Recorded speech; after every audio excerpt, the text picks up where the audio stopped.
Sumasa inyo ang Sandali ng Balagtasan.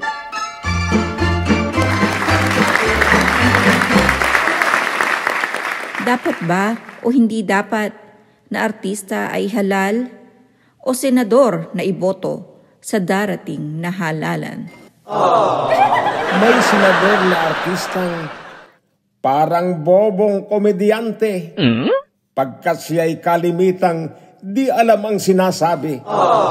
Kaya ako'y nanindigan at nangako sa sarili, kailan may di boboto sa artistang walang silbi.